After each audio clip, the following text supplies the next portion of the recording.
meron tayong dalang 20 bato na ating gagamitin. Let's go, tunguhin na natin yung spot na ating paghuhulugan ngayong hapon. Ay dala tayong 20 piraso na bato. At ang ating gagamiting pain ay yung balahibo ng manok. Balahibo ng manok. Napakatagal ko nang hindi gumagamit nito. Siguro nasa 1 taon na ako na hindi nagamit ng balahibo ng manok. Kaya parang na-miss ko siyang gamitin ngayon. Sana makadali tayo ng mga malalaki.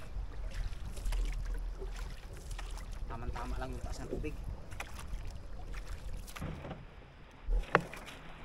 Meron din tayong daladalang huli. Ito yung gagamitin natin pantali sa bato para dito isabit yung pain para madala siya sa ilalim. La.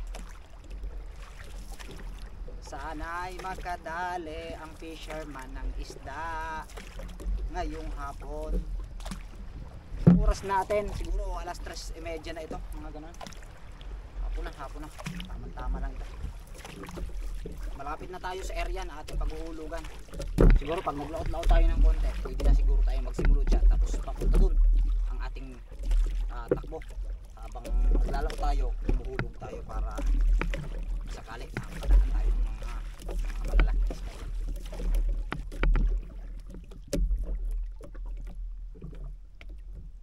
Sabit lang natin sa dulo. Strap.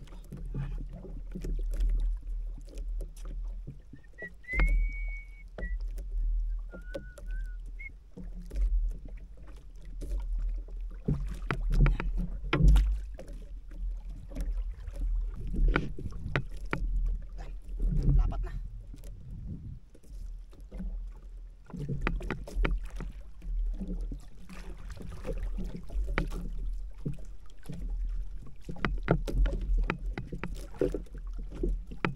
Laking pating oh. Yun oh.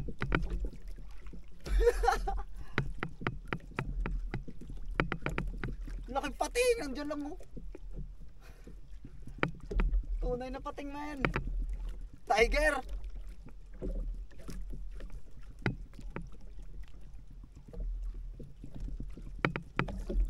Kala ko shellfish lang. Pating pala. Ang laki.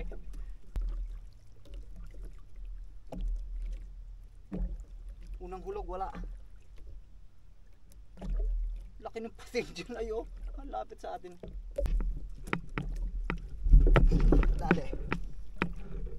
Dali men. Ayos. Taas. Ang taas ng kagat.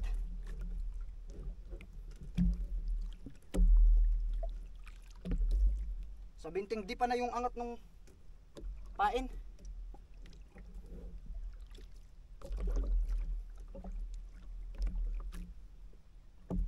Pangalawang hulog natin to, unang hulog wala. Oh, taas oh.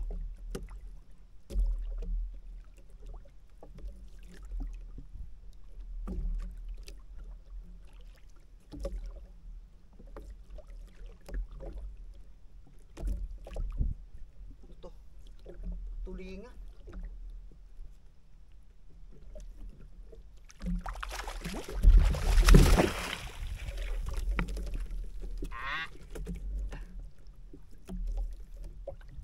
Init kamay ko dun ah.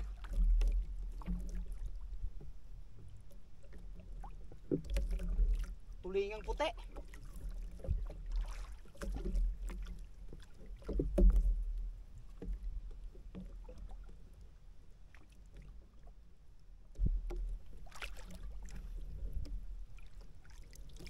Tulingang puti.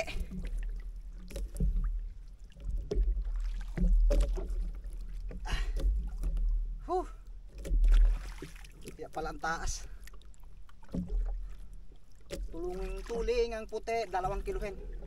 Oh, George, biyaya. May mga itim-itim siya dito. Hindi tulad ng tulingan, walang ganito. Saka yung kanyang buhay dito ay kakaiba dito. Tulingang puti.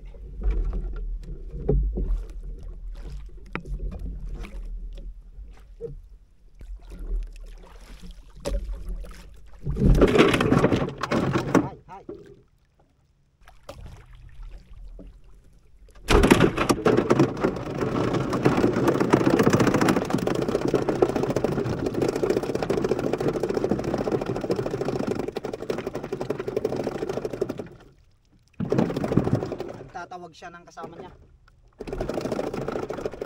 Okay, magtawag ka ng kasama.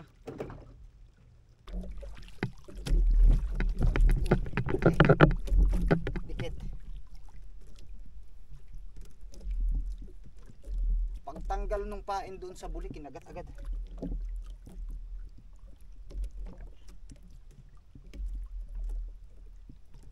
Kaya to, magalaw.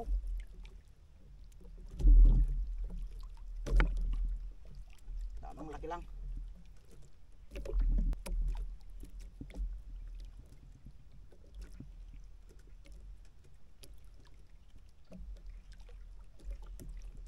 Lapo. Ay, sagise. Sagise. Sagise, sagise.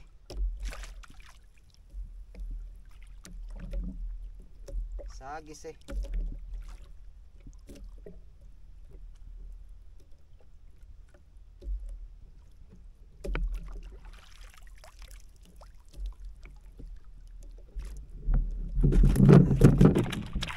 Ba.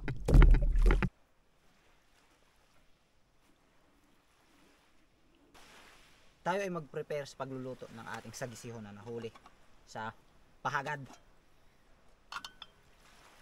Dala-dala ako ditong butane para hindi na tayo magpausok.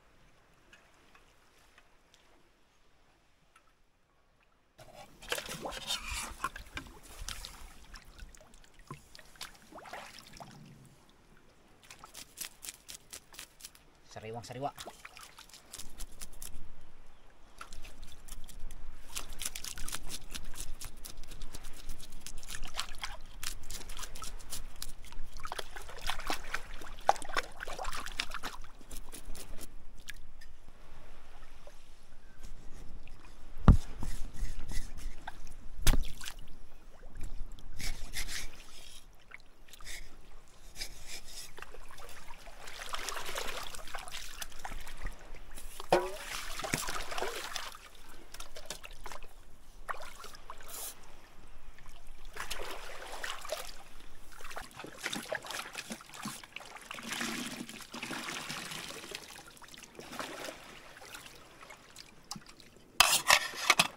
Ayos na, linis na ang ating sagisihon.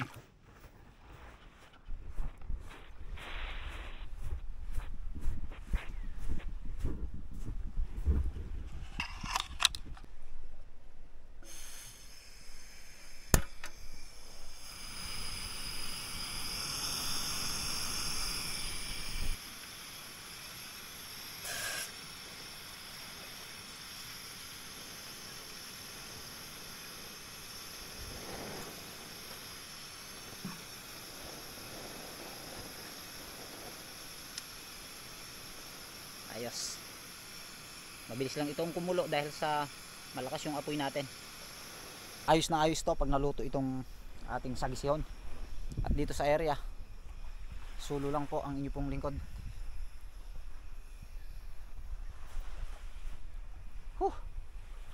Napakaganda, napakalinis oh. Meron ka mang makikitang mga kalat dyan. Yan ay mga inanod na mga kahoy-kahoy, mga niyog-niyog. Ayos lang yung ganyang klaseng basura, wag lang yung mga galing sa industry, mga industrial na basura tulad ng mga plastic, mga kung ano-anong mga basura na hindi na bubulok. Pag yung mga ganyan nadala ng kalikasan, tulad nga ng mga kahoy, yung mga niyog, mga niyog-niyog dyan, eh okay lang yan. Pero hindi naman siya marami. Habang nag-aantay tayo na kumulo yan, manguha tayo ng ampas.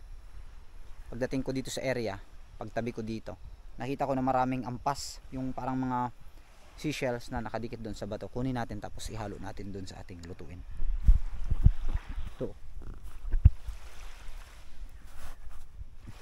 Ano? Pag nilahukan nito, pag hinalo ito, ito ay manamis-namis ang kanyang sabaw. So,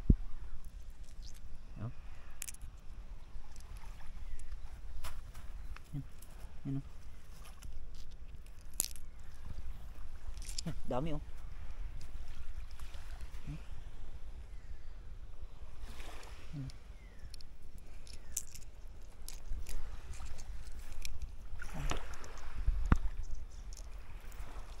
Dalawa.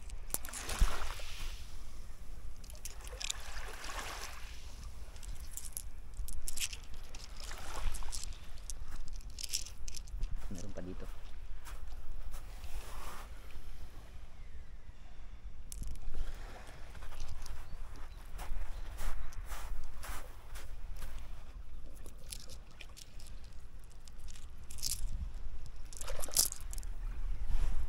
Ihalo natin para umiba yung lasa.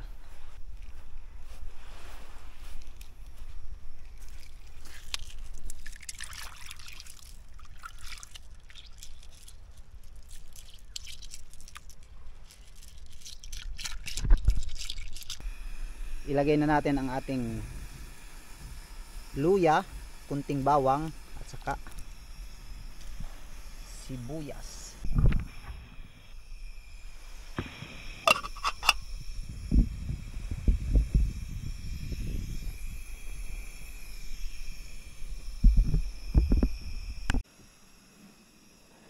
Habang tayo ay nagluluto dito, bangka dyan sa malapit sa atin, nahanap siguro yan ng mga sihe or seashells.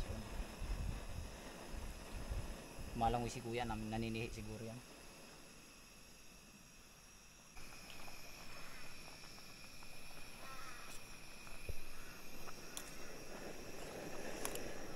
Lagyan na natin ang ating mahiwagang talbos.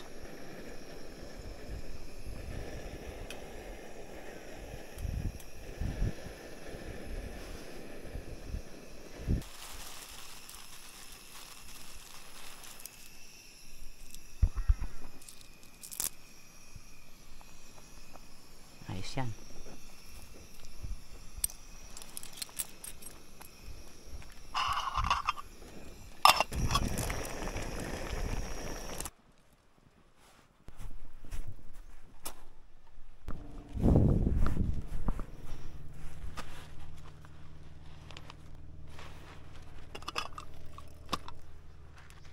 Tayo kumain na. Luto na yung ating sinabawang sagisihon. Tapos may pang dalang kanin dyan. Yan. Enough na ito para sa akin, walang masama. So tayo ay kumain, kain tayong lahat. Tapos yung gumawa din ako ng pantusok. Ito yung gagamitin natin pang sundot doon sa mga shell na ilagay natin dyan. Yung mga maliit, tawag sa amin ng ganong shell, ampas. Tusukin natin para makuha natin yung laman.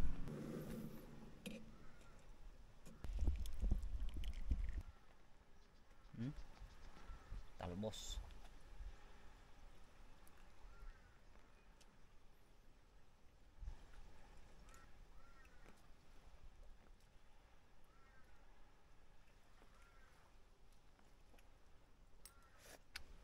Thank you Lord for this food. I-bless nyo po yung mga pagkain ito na aking tatanggapin sa oras na ito, Diyos. Salamat sa mga biyaya sa pangalan ni Jesus.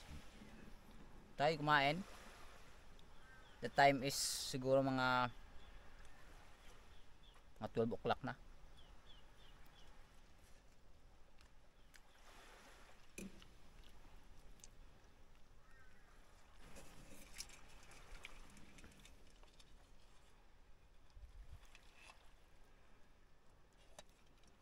Sabaw.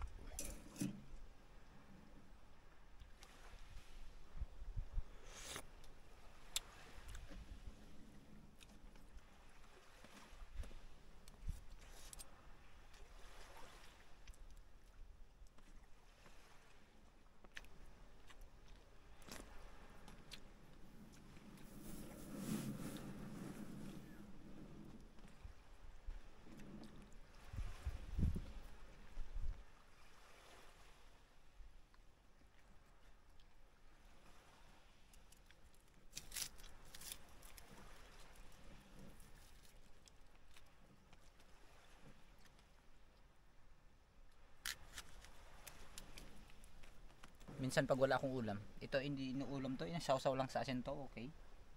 Nakakagana din kumain.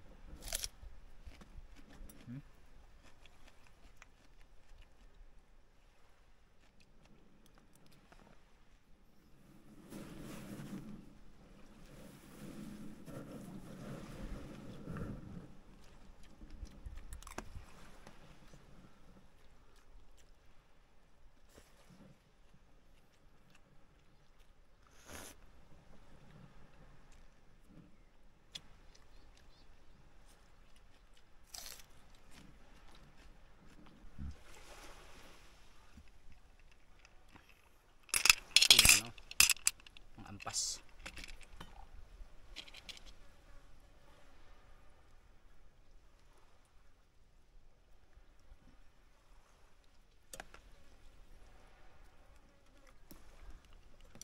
Good.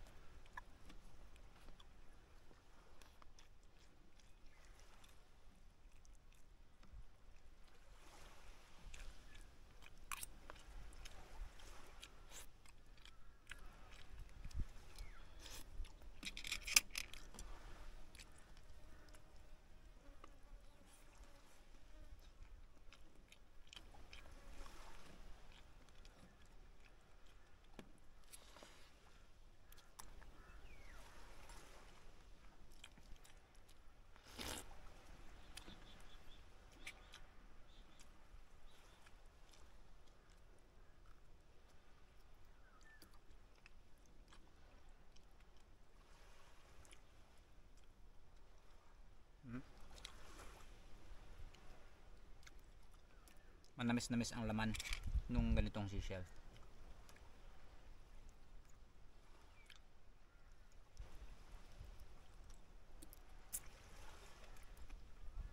Nga lang maliliit siya pero okay naman kung matyaga naman na maghimay. Okay siya. Tapos pag hinahanap tong ganitong shell, ang tawag kasi sa amin dito ay ampas. Diyan lang yan sa mga gilid-gilid, sa may mga buha-buhangin. Minsan bumabuon siya sa buhangin doon sa gilid ng bato.